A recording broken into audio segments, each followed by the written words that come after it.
Зя сайн уу киночдоо сонин сайхан юу яцгаана. Тэгэхээр хэдүүлээ энэ удаагийнхаа бичлэгээр бараг л анимчин болгоны хайртай дүр болох Гинта-сан буюу Гинтама хэмээх нэртэй хамгийн тэнэг самурайн тухай киног хурангуул үздэсгэх болно. Ингээд бичлэгээ улаавч үздэсгэнэ үү. Энэ удаагийн контентийг олон улсын боцны сайт OneXBet хамтран хүргэж байгаа. Хэрвээ та спортын мэдлэгтэй өмнө нь бет тавьж байсан эсвэл бет тамаар санагдах юм бол доорх комент хэсэгт байршуулсан линкээр орж OneXBet-ийн бүртгүүлэх хэсэг рүү н ороод тэгэл хэсэгт нь өөрийнхөө бүртгэлийг үүсгэх үедээ промо хэсэгт нь D recaps гэж бичээд өөрийнхөө анхны цэнэглэлтээр авах урамшууллаа 100%-аар нэмэгдүүлэн аваарай. Анхааруулж хэлэхэд та 18 ба түүнээс дээш настай байх ёстой. Мөн бэлэн мөнгөөр бооцоо тавьдаг учраас өөрийнхөө эрсдлийг байнга тооцоолоорой. Хэрвээ тэгж чадахгүй бол хизээж орохгүй байхыг анхааруулж байна. Тэгэхээр манай эртний яг хэдэн онд чи юм бүү мэд хайр гаргийнхын ихтлгий дээр ирцгээгээд Японы хүчирхэг самурай нартай тулдаж самурай нарыг яллаад өөрсдийнхөө хууль цацаа гаргаж засгийн эрхийг бариад хүн төрлөختөнтэй зэрэгцэн амьдарч дэлхийн хөгжил дэвшилд төв нэмрээ оруулцгаадаг болсон байдаг. Энэ цагаан өстэй залуугийн нэрийг Гинтама гэдэг манай киноны гол дүр. Тэрээр өөрийнхөө хоёр дүүч гэх юм уу, найз ч гэх юм уу, Шинпачи хэмээх нэртэй өөртөө адилхан хайр гаргийнхантай тулдаад ялагдсан самурай болон Кагура хэмээх нэртэй хайр гаргийн тулаан жохин хоёртой хамтдаа амьдардаг ба энэ өдөр Кагура, Шинпачи болон Гинтама хоёрт гурлаа хамтдаа харж ой мод ороод цог хорхой барь гэсэн саналыг тавьтал Шинпачи, Гинтама хоёр чи ганцаараа гарч тэр цог хорхоогоо бариа залхуу хүрээд байна гэж хариулангуудаа телевизээр үзэж байгаад телевизийн мэдээгээр цог хорхоо барьсан хүн би үнэхээр азтай байлаа. Ийм том цог хорхоо ойгоос оллоо штэ. Одоо би энэ цог хорхоогоо зараад машин худалдаж авнаа гэж хэлсэн чинь Гинтама цог хорхоо бариад зарах юм бол баяжих юм байна гэж бодоод тэр дороо зан хашин хувраад Кагуратай нийлж цог хорхоо барихаар ой модонд хамтдаа ирдэг. Тэгээ гурлаа хэсэг цог хорхоо хайж ууж байгаад хайгуул хийгээд явж исэн цагдаа нартай тааралддаг ба цагдаа нар манай гурваас юу хийгээд явж байгаа болохыг нь асуусан чинь Гинтама зөрүүлж та нар өөрсдөө юу хийж явж байгаа гэж суугаад цагдаагийн дарга болох Кондо-сан буюу горил гих очтой хүнээс ноёнтны тэжээвэр алтан цох нь алга болчихсон. Ноёнтны алтан цохыг хайгаа явж байна гэсэн хариултыг аваад өөрөө төрүүлж алтан цохыг нь барьж аваад зарж баяжгаар шийдэнгүүтээ цагдаа нарт заас та нар одоо байдлаа бүрэн бүрэлдэхүүнээр ганцхан цог хорхоо хайдаг болоо юу? Өөр хийх ажил төрөл байдгүй мүү хайшин? Явж тэр хийх ёстой ажлаа хийгээч гэж хэлсэн чинь яг дэрэгдүүр нь ноёнтны алтан цохноос ч өнгөрөөд энэ таваа хүмүүс бүгдээрээ нийлээд алтан цохыг барьж авахаар араас нь хөөцгөөдөг.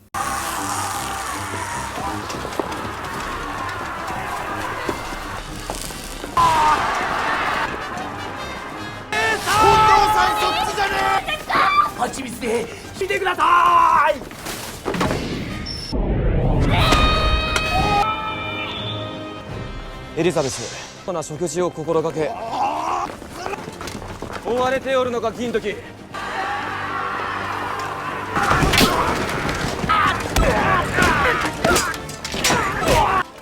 早い、金に目が。よしこ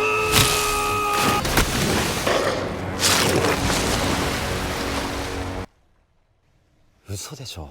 Ингээд шүн Гинтама багын найз Кацуратайгаа хамтдаа жаал юм ирангаа алхаж байгаад салхаасаа өмнө сүүлийн үед сурал алуурчин гарч ирээд хүмүүсийг агнаад байгаа юм байлээ шүү. Болгоомжтой яваарай гэж хэлдэг ба Кацура харихаар явж байгаад нэгэн гүүрээр гарах үедээ үл таних хүний дэрэгдүр зөртөл өнөх хүн нь Гинтамагийн анхааруулж хэлсэн сурал алуурчин нь байж таарад цуврал алуурчин Кацурад миний илд чам шиг чадварлаг илдчингийн цусаар цангаад байгаа гэж хэлэнгүүтээ ганцхан дайралтаар Кацураг хороодог ба маргааш нь Кацуратай хамтдаа явж байсан Элизабет Кацурагийн цогцыг олж харангуйтаа Гинтамагийн гэрт ирээд тусламж гуйдагч Элизабет угаасаа юм ярьдаггүй учраас түүнийг яг яах гэж ирсэн болохыг нь хинч ойлгодоггүй. Тэгсэн чинь Гинтама Элизабет энд ганцаараа ирэх учиргүй Кацуратай л хамтдаа байх ёстой. Тэгэхээр Кацурад ямар нэгэн таагүй зүйл тохиолдсон бололтой. Би ерөөсөө гарч учрыг нь олж мэдлээ гэд мэдээлэл олж авахаар төмрийн дархан Тицуя хэмээх нэртэй хагас дүлийн хүнтэй ирээд уулздаг.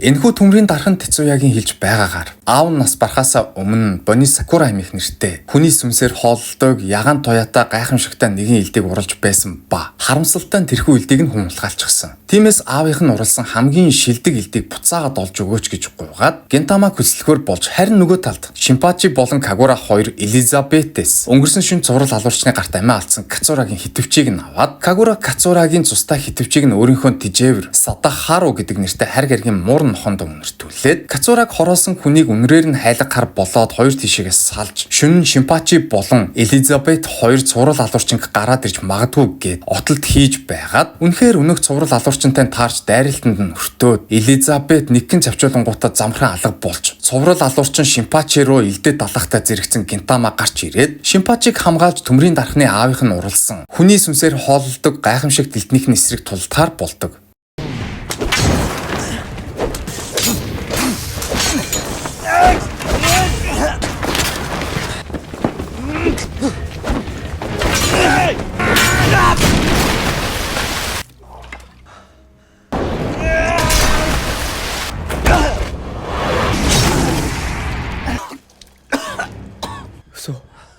긴상가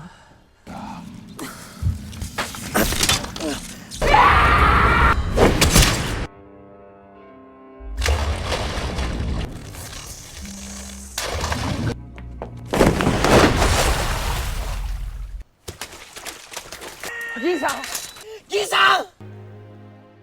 Саяны болж өнгөрсөн үйл явдлын дараа Кагура Садахарутай хамтдаа нэгэн усан онгоц олж ирээд Садахаруг буцаад гэртээ харж бай гэж хэлэнгүүтээ гав ганцаарх нь усан онгоц руу гараад усан онгоцны тавцан дээр зогсож байсан нэгэн залууг олж харангуйтаа араас нь тулж очиод юун хүн болохыг нь асуусан чинь өнөөх нь Такасуги хэмээх нэртэй босогчдын бүлэгмийн удирдагч нь байж таардаг ба генетик нь түүний хүмүүс нь гарч ирцгээгээд Кагураг барьж аваад хордог. Энэ Такасуги гэдэг нөхөр багада Гинтама болон цуврал алуурчны гарт амиа алдсан Кацура хоёртой хамтдаа нэг тулааны сургуульд суралцаж байсан багийнхан сайн найз нь. Харин яг одоо бол дэлхийг эзэлсэн харь гаригийнхны засаглалыг унгаах зорилготой босогчдын бүлэгмийг удирдах байгаа ба Кацураг хороолсон цуврал алуурчин түүний удирдлага дорн ажилдаг. Нэрэ цуврал алуурчин гэснээс тэрээр өрөөсөн гараа алдсан ч хүний сүнсээр хоолдог элдэн түүнтэй нэгдээд тайруулсан гарыг нөхөж өгдөг ба Гинтамад манай аавын хийсэн элдийг хүн хулгайлчихсан гэж хэлсэн төмрийн дархан Тецуя гэх хүн яг яс юмнэр өөрөө тэрхүү цус дэлдээ урлаад цуврал алуурчинд өгсөн байхаас гадна Такасугид хүний сүнсээр хоолдог элднээсээ бүр олныг урлаж өгөхөр болоод хүлэг дээр нь ирэнгүүтээ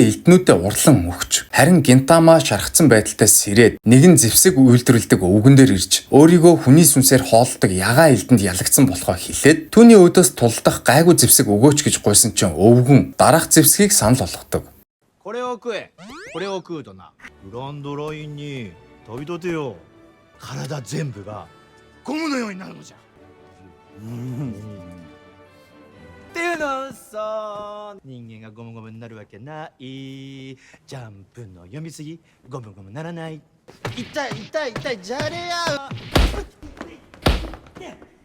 Ингээд ямар ч зэвсэггүй өвгний агуулгаас гарч ирсэн Гинтама дээр төмрийн дархан Тецуягийн охин дүүн хурч ирэнгүүтээ өөрийнхөө уралсан хамгийн шилдэг элдээ өгөөд үүгээр манай ахын уралсан сүнс идэх шилднийхний эсрэг тулдаараа гэж хэлдэг ба босогчдын хүлэг онгоцны тавцан дээр өнгөрсөн шөнө баригдсан Кагура хоёр гараа хүлүүлчихсэн цааслуулах гээд байж байхад нь Шинпачи босогчдын араас гарч ирээд босогчдын анхаарлыг өөрлөгөө татаж үүнтэй зэрэгцэн цагдаа нар босогчдын хүлэг рүү гал нээж босогчд хүлэг онгоцтойгоо цагдаа нараас нисэн зогтож цагдаа нарч муу ялгаагүй араас нь хүлэг онгоцтойгоо нисэн хөөж газар дээр явгуу үлдсэн Гинтама дээр зэвсэг үйлдвэрлэгч настан хурж ирэнгүүтээ өөрийнхөө зохион бүтээсэн нисдэг бордоо өгөөд дайн тулааныг нь өрөөгөөд үлддэг.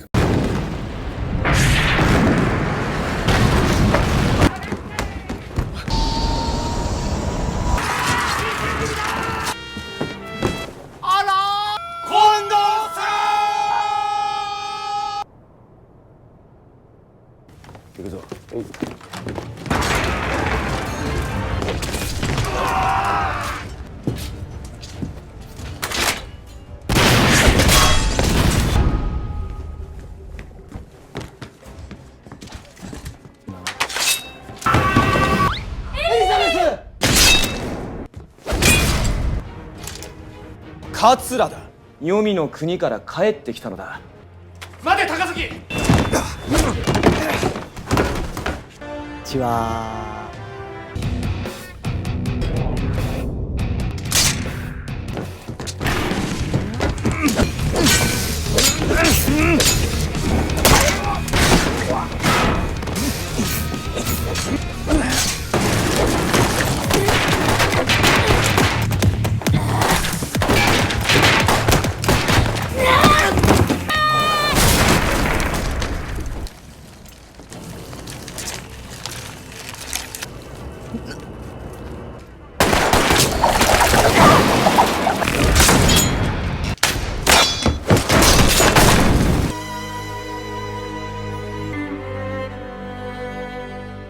高杉貴様アマントと手を組むとはな。